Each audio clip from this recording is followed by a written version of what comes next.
우리 다시 한번 마음을 다짐하겠습니다. 주여 말씀하옵소서. 말씀대로 지켜가는 우리 모두가 되기를 축복합니다. 오늘 설교의 제목은 오직 의인은 믿음으로 살리라. 오직 의인은 믿음으로 살리라. 우리는 무엇을 먹고 삽니까? 밥을 먹고 살지요. 그런데 얼마 전에 신문을 보니까 2023년도에 우리나라 전 국민이 쌀을 소비한 양보다가 육류를 소비한 양이 더 많다는 통계가 나왔습니다. 그러니까 쌀 먹는 것보다가 고기 먹는 게 더 많다는 거예요. 이제 밥으로 사는 게 아니고 이제 고기 먹고 삽니다. 고기 먹고 밥을 먹고 살든 고기 먹고 살든 밥을 먹고 살라 그러면은 누군가 이게 쌀을 만들기 위해서 농사를 지어야 되잖아요. 그리고 고기를 먹고 살라 그러면은 누군가 고기를 만들기 위해서 개돼지를 키워야 되잖아요. 제가 말 잘못했나요? 개는 아니죠. 이제 못 먹게 하니까 소돼지를 키우고 닭을 키워야 됩니다. 고기를 먹고 살라 그러면 이렇게 거슬러 올라가면은 우리는 누군가의 도움이 없이는 살아갈 수 없습니다. 내가 뭔가를 먹는다는 것은 내가 동원서 사 먹으면 되지, 그게 아니에요. 우리가 지금 뭐 사과 비싸다, 뭐 비싸다는 게 농사가 안 되니까 사과가 없잖아요. 없으니까 사과 비싸다고 못 사 먹는다고 난리잖아요. 그러니까 이게 내가 돈이 있다고 사 먹는 게 아니에요. 누군가가 농사를 짓고 준비하고 했기 때문에 그 도움으로 우리는 사는 것입니다. 이렇게 거슬러 올라가면은 우리는 다른 사람 도움 없이는 이 땅에 살 수가 없습니다. 더 거슬러 올라가면은 우리는 하나님의 도움이 없이는, 하나님의 은혜가 없이는 살아갈 수가 없습니다. 우리는 하나님의 은혜로 이 땅에서 살아갑니다. 하나님의 은혜로 구원받았습니다. 이 땅에서도 그렇고 이 땅을 떠나서도 그렇고 오직 하나님의 은혜로 살아갑니다. 아멘입니까? 이걸 우리가 잊어버리면 안 돼요. 우리 이 땅에서도 하나님의 은혜로, 이 땅을 떠나서도 하나님의 은혜로 살아간다. 이걸 정말 마음에 새기고 마음에 기억하고 살아가면은 우리가 교만하지 않을 텐데 우리 이걸 잊어버리는 거예요. 내 힘으로 살아간다고, 내 능력으로 살아간다고, 내가 살아간다고, 내가 뭐 한다고 하다가 조금 잘 되면 막 교만해 남 무시하고 조금 안 되면 절망하고, 그래서 이 세상에 서로 상처 주고 막 난리를 피우고 있잖아요. 지금 우리는 하나님의 은혜로 살아갑니다. 로마서 1장은 하나님의 은혜로 구원받는 원리를 말씀합니다. 이 원리를 한 문장으로 요약하면은 오직 의인은 믿음으로 살리라. 오직 의인은 믿음으로 살리라. 로마서 1장 8절에서 17절을 함께 읽었는데 이 말씀을 두 부분으로 나눠서 함께 살펴보고자 합니다. 첫 번째는 은혜를 입은 자의 사명을 말씀합니다. 8절에서 15절. 두 번째는 복음의 능력을 말씀합니다. 16절에서 17절 말씀입니다.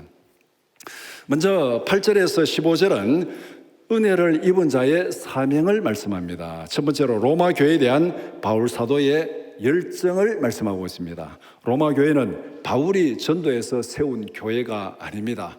성경에 보면은 바울이 이방원으로 가서 복음을 전하고 거기에 교회를 세우고 이렇게 해서 이방 교회들이 세워졌는데 로마 교회는 바울이 전도해서 세운 교회는 아닙니다.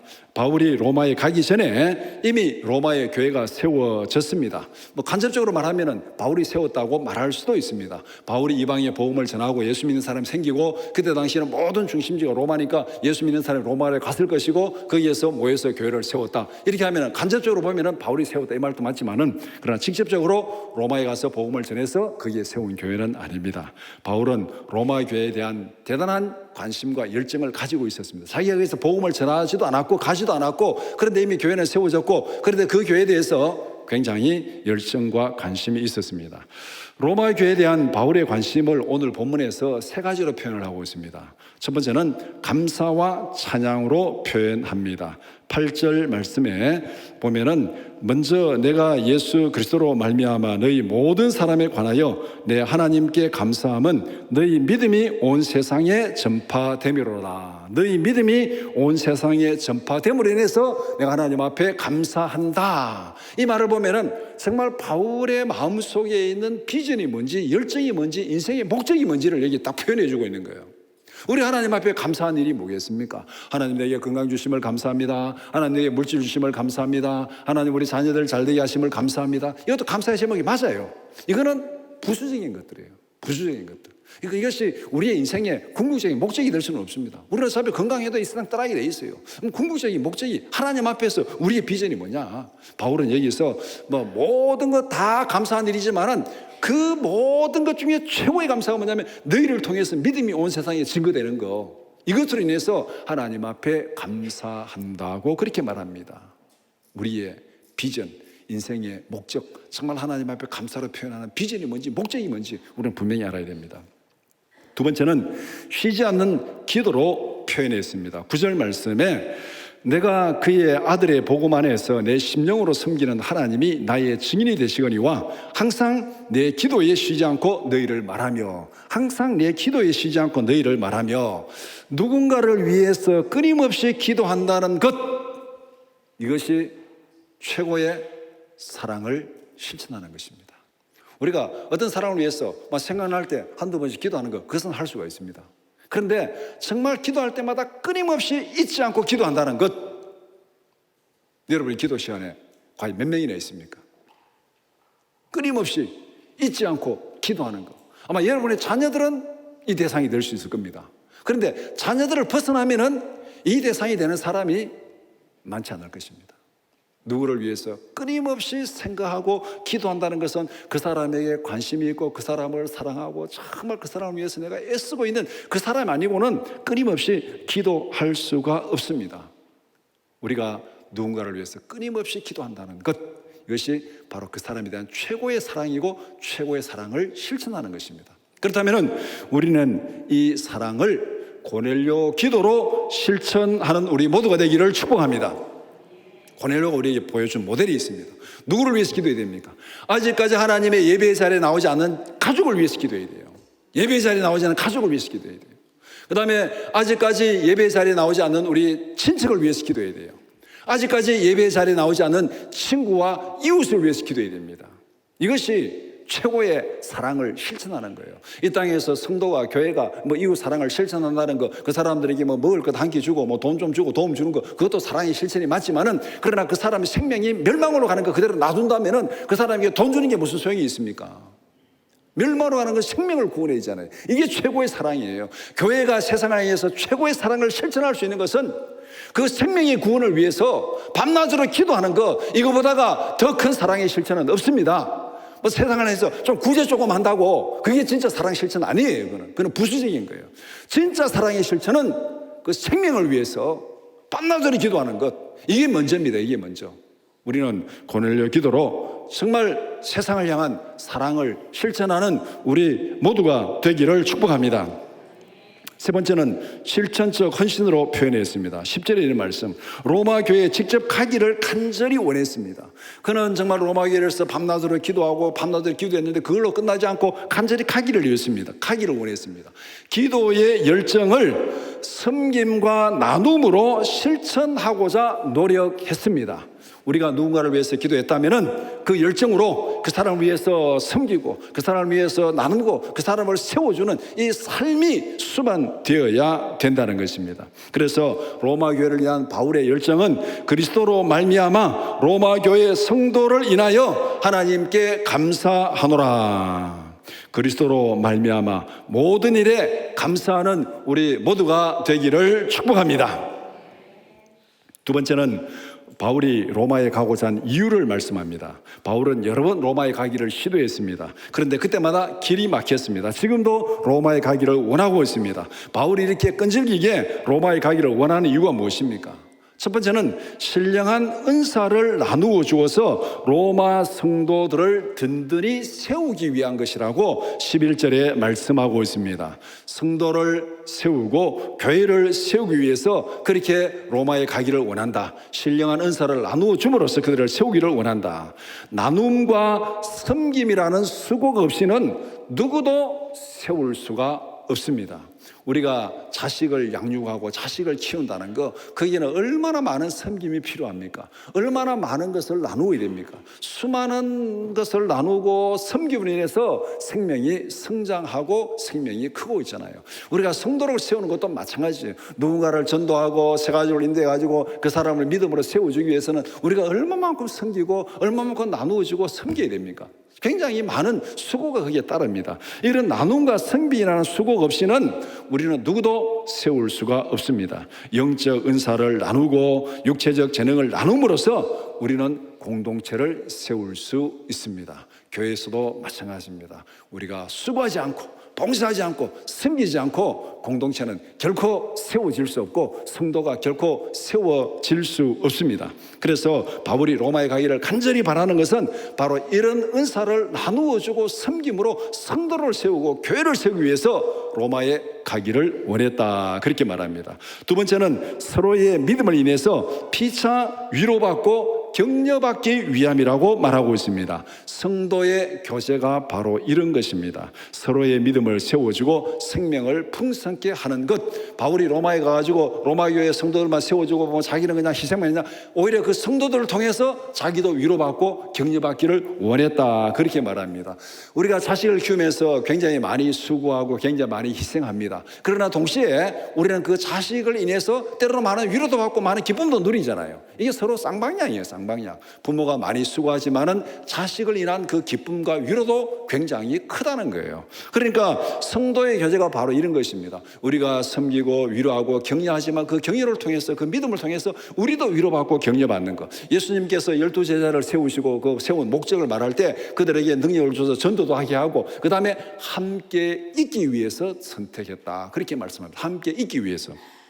사람은 공동체 안에서 서로 마음을 나누고 감정을 나누고 그래야만 우리의 어떤 정서적인 게 정상적이 됩니다. 그런데 정말 마음을 나눌 사람도 없고 대화를 나눌 사람도 있고 하루 종일 혼자 가만히 처박혀 있으면 이 사람이 정신적으로 굉장히 심각한 문제가 생기는 거예요. 그러면 우울증에 빠질 수도 있고 여러 가지 문제가 많습니다. 우리는 어쨌든 간에 서로 마음을 나누고 감정을 나누고 그렇게 할 수 있는 사람이 필요합니다. 바로 교회가 이런 면에서 진정한 이 성도의 교제가 이루어져야 됩니다. 그래서 우리의 마음을 나누고 생각을 나누고 그걸 지내서 서로 위로받고 격려받고 성도에게 상처를 주고 마음을 힘들게 하는 것은 성도의 교제가 아닙니다. 만나가지고 내 자랑하고 내 자랑해가지고 다른 사람 상처 주고 나 이렇게 했다고 막 그 자랑하는 거 어떻게 보면 그게 좋은 것 같지만은요, 그 자랑이 남에게 상처가 준다면 그 자랑하지 말아야 돼요. 자랑하지 말아야 돼요. 왜 그렇지 않은 사람이 가지고 자랑해가지고 그 사람에게 상처를 줍니까? 그거는 성도를 세운 게 아니에요. 그러니까 우리가 자랑을 하더라도 그 상대방 잘 봐가면서 자랑해야 돼요. 이 사람에게 내 이 얘기도 되는지 안 되는지 생각해가면서, 상대방 생각해가면서 그렇게 얘기해야 돼요. 내 말이 나는 아무 생각 없이 한마디 했는데 그것이 상처가 된다면 그거는 정말 그렇게 하는 걸 피해야 되는 것이죠. 그런 면에서 우리는 늘 성도를 세우고 성도를 위로하고 격려하는 거기에 우리가 관심을 가져야 됩니다. 성일 교회는 서로가 서로에게 위로가 되고 격려가 되는 아름다운 믿음의 공동체가 되기를 축복합니다. 세 번째, 바울이 열심으로 복음을 전하는 이유를 말씀합니다. 바울은 어디를 가든지 열심히 복음을 전했습니다. 로마에까지 가서 복음 전하기를 간절히 소원합니다. 이렇게까지 열심히 복음을 전하는 이유가 무엇입니까? 14절에서 그 이유를 말씀합니다. 14절 말씀. 헬라인이나 야만인이나 지혜 있는 자나 어리석은 자에게 다 내가 빚진 자라. 모든 사람에게 내가 빚진 자라. 그래서 할 수만 있는 대로 모든 사람들에게 복음을 전하기 원한다, 그렇게 말합니다. 바울은 예수 그리스도의 은혜로 구원받았습니다. 예수 그리스도 안에서 사랑의 빚진 자고 생명의 빚진 자였습니다. 예수 그리스도께 받은 사랑의 빚을 갚는 방법이 무엇입니까?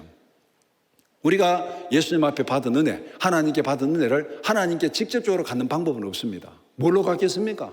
하나님은 천지 만물을 다 가지고 계시고 다 부족한 게 없는 분이 하나님이에요. 그러니까 우리가 뭐 하나님께 은혜를 받았고 생명의 빚을 받았다면 내가 생명으로 갚겠습니까? 갚을 수가 없어요. 하나님은 풍족하시고 부족함이 없는 분이에요. 하나님께 갚을 방법이 없습니다. 그러면은 이 은혜를 어떻게 갚을 수 있는가?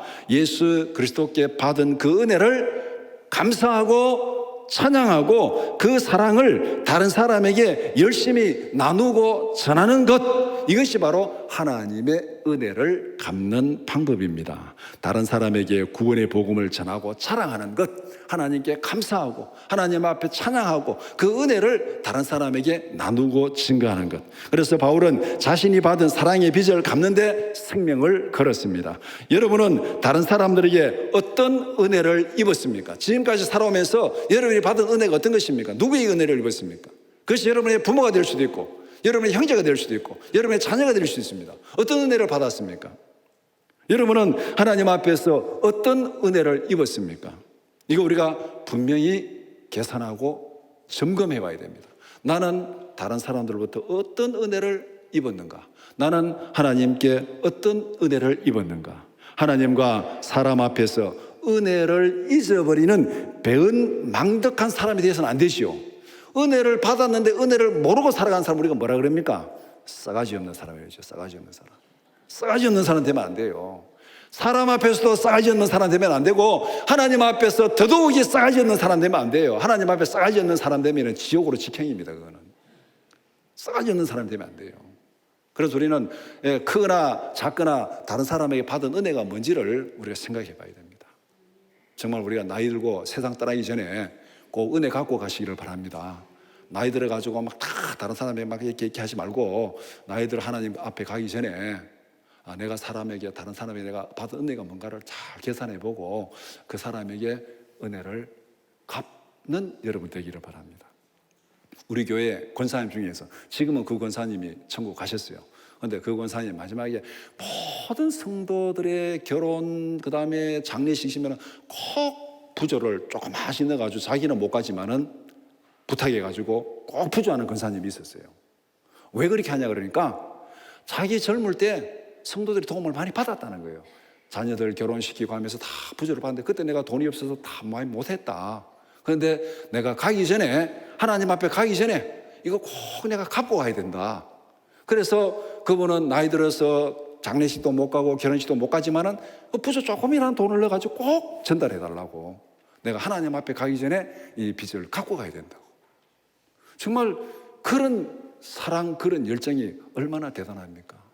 우리가 사람들 앞에 받은 은혜가 뭔지, 하나님 앞에 받은 은혜가 뭔지 그것을 꼭 기억하고 살아가는 동안 사랑의 빚을 갚는 일에 충성하는 우리 모두가 되기를 축복합니다. 다음으로 16절에서 17절은 복음의 능력에 대해서 말씀합니다. 첫 번째는 바울 사도가 복음을 부끄러워하지 않는 이유를 말씀합니다. 복음이 무엇입니까? 복음은 믿는 자에게 구원을 주시는 하나님의 능력이다. 그렇게 말씀합니다. 복음은 죄로 죽을 수밖에 없는 죄인을 살리는 하나님의 능력입니다. 복음이 죽은 자를 살리는 하나님의 능력이라면 이 복음은 감추어야 될 부끄러운 소식입니까? 자랑해야 될 기쁜 소식입니까? 죽어가는 자를 살리는 능력인데 감출 이유가 없잖아요. 부끄러울 이유가 없잖아요. 이건 자랑해야 될 소식입니다. 자랑해야 될. 복음은 죽어가는 자를 살리는 하나님의 능력입니다. 그렇다면 누가 뭐라 하든지 누가 손가락질 하든지 이건 복음을 자랑할 거예요. 복음을 부끄러워한다면 그 사람에게 문제가 있는 겁니다. 복음을 부끄러워한다면 복음에 문제가 있는 것이 아니고 부끄러워하는 그 사람에게 문제가 있는 거예요. 왜냐하면 복음의 능력을 모르기 때문에 그런 겁니다. 복음의 능력을 모르기 때문에 부끄러워하는 거잖아요. 우리가 지금 복음을 자랑하고 있습니까? 복음을 부끄러워하고 있습니까? 내가 예수 믿는다는 사실을 나가서 떳떳하게 자랑하고 살아갑니까? 아니면 은근슬쩍 감추면서 살아갑니까? 은근슬쩍 감추면서 살아간다면 우리는 복음을 부끄러워하는 쪽으로 가 있는 거예요. 왜 복음을 부끄러워해야 됩니까? 그거는 내게 뭐가 문제가 있는 거예요. 내가 복음의 능력을 알지 못하기 때문에 내가 복음의 능력을 깨닫고 생명을 살리는 능력을 맛봤다면 이거 왜 부끄러워하고 이거 왜 자랑하지 못합니까? 내가 능력을 경험하면 자랑하게 돼 있습니다. 또 한마디 해야죠. 옛날에 맛을 보고 맛을 아는 샘표 관장. 나이 드신 어른들은 다 알고 있습니다. 그런데 나이 어린 상전들은 몰라요, 이거를. 우리가 뭔가를 내가 경험해봐야 돼요. 내가 경험해봐야 돼요. 내가 경험해봐야 그것을 자랑할 수 있습니다. 이런 의미에서 우리가 먼저 복음의 능력을 깨닫고 그 능력을 기쁨으로 누리는 우리 모두가 되기를 축복합니다. 내가 정말 복음을 부끄러워한다면 그것으로 취시하고 끝나지 말고 내게 문제가 있으니까 심각하게 기도해야 됩니다. 하나님, 내가 왜 복음을 지금 부끄러워하고 있습니까? 내가 예수 믿는 것을 왜 지금 드러내지 못하고 있습니까? 내게 심각한 문제가 있는데 먼저 내가 그 복음의 능력을 깨닫고 그것을 누리고 자랑할 수 있는 그 믿음, 그 능력, 그 열정을 내게 먼저 달라고 우리는 그렇게 기도해야 됩니다. 그냥 부끄러워하는 그걸로 끝나지 말고, 잘못된 거예요. 그거는 이거 고칠 수 있도록, 내가 자랑할 수 있도록 내가 먼저 복음의 능력을 경험하게 해달라고 그렇게 기도해야 됩니다. 그리고 그 복음을 널리 자랑하는 우리 모두가 되기를 축복합니다. 두 번째는 복음의 능력이 전달되는 방법이 무엇인지를 말씀합니다. 생명을 살리는 능력은 전적으로 하나님께 있습니다. 우리에게 있는 게 아닙니다. 전적으로 하나님께 있습니다. 그 능력이 우리에게 어떻게 전달됩니까? 복음의 능력은 우리에게 두 단계를 거쳐서 전달됩니다. 첫 번째는 복음은 하나님의 의를 드러낸다, 그렇게 말씀합니다. 창조자 하나님이 세우신 의가 뭡니까? 의의 반대는 불의예요. 의는 쉽게 말하면 옳은 것이고 불의는 잘못된 것이에요. 복음에는 하나님의 의가 나타났다는 말이 무슨 말이에요? 복음에는 하나님께서 제시하신 옳고 그름의 기준이 나타나 있다는 겁니다. 옳고 그름의 기준, 뭐가 옳은 것이고 뭐가 잘못된 것입니까? 그 기준이 있어야 되잖아요. 그 기준이 없으면 우리는 옳고 그름 자체가 없어져 버립니다. 복음에는 하나님의 의가 나타났다는 것은 무엇이 옳은지 무엇이 그른지를 보여주는 기준이 거기에 있다는 거예요. 우리가 말씀의 안경이 있어야 세상을 바르게 보고 바르게 판단할 수 있습니다. 우리 젊은 사람들 이게 안경 근시는 또 안경이 있어야 멀리 있는 거 바로 보이잖아요. 또 나이 드신 분들은 앞에 있는 거 잘 안 보이니까 또 돋보기 있어야 앞에 있는 거 보이잖아요. 그래서 이러나 저러나 우리는 옷에 안경을 많이 끼고 있습니다. 눈이 좀 이게 멀리 있는 게 안 보이든지 가까이 있는 게 안 보일 때는 안경이 도움이 없이는 제대로 볼 수가 없습니다. 우리 이 세상에 옳고 그름을 판단할 수 있는 기준은 성경이에요. 성경의 기준이 없이는 우리가 뭐가 옳은지 뭐가 그른지를 판단할 수가 없어요. 내 생각으로 이게 옳다 그러다, 내 생각도 이미 한쪽으로 치우쳐져 있는데, 내 생각도 한쪽으로 치우쳐져 있어요. 치우쳐져 있는 내가 옳다는 것은 그 자체도 이미 치우쳐져 있는 거예요. 그렇기 때문에 우리가 옳고 그름을 판단하는 기준은 오직 성경입니다. 성경이 옳다는 것은 옳은 것이고 성경이 잘못됐다는 것은 잘못됐다는 것입니다. 기준이 분명해야 잘못된 것을 고칠 수가 있습니다. 그래서 성경을 거울에 비유해요. 거울에. 우리의 모습을 거울에 비추어 보면은 우리의 머리가 흐트러졌는지 넥타이가 삐뚤게 돌아갔는지 보게 되잖아요. 그 보고 그 잘못된 것을 봐야 우리가 고치는 겁니다. 이게 바로 복음에는 하나님의 의가 나타나 있다는 거예요. 뭐가 잘못됐는지 뭐가 옳은지 그런지를 보여주는 기준이 복음에 있다. 잘못된 것을 알아야만 고칠 수가 있습니다. 두 번째는 복음은 잘못을 고치고 구원하는 방법을 보여줍니다. 복음은 죄와 죽음에서 구원하는 방법을 가르쳐 줍니다. 우리가 잘못됐다는 걸 알아도 구원하는 방법이 없으면 이게 또 심각하잖아요. 내가 건강검진을 했습니다. 내 안에 심각한 질병이 있습니다. 그 질병이 지금 그대로 놔두면 뭐 한 1년 안에 죽을 수밖에 없습니다. 그런데 그 치료하는 방법이 없어요. 뭐가 잘못된지는 알았습니다. 알았는데 치료하는 방법이 없어요. 이것도 심각하잖아요. 모르고 있다가 죽는 것도 심각하지만은 알고 치료하는 방법이 없어서 죽는 것도 심각하잖아요. 그럼 잘못을 알았으면은 그것을 치료하는 방법도 알아야 됩니다. 그래서 복음은 뭐가 잘못된지를 먼저 보여주고 하나님의 의가 나타나 있고, 그 다음에 잘못된 것을 고칠 수 있는 구원의 방법도 가르쳐 줍니다. 복음은 죄와 죽음에서 구원받는 방법을 가르쳐 주는데, 예수 그리스도의 십자가의 은혜를 통해서 죄사함 받고 구원받습니다. 이것이 복음 우리에게 제시하는 구원의 방법이에요.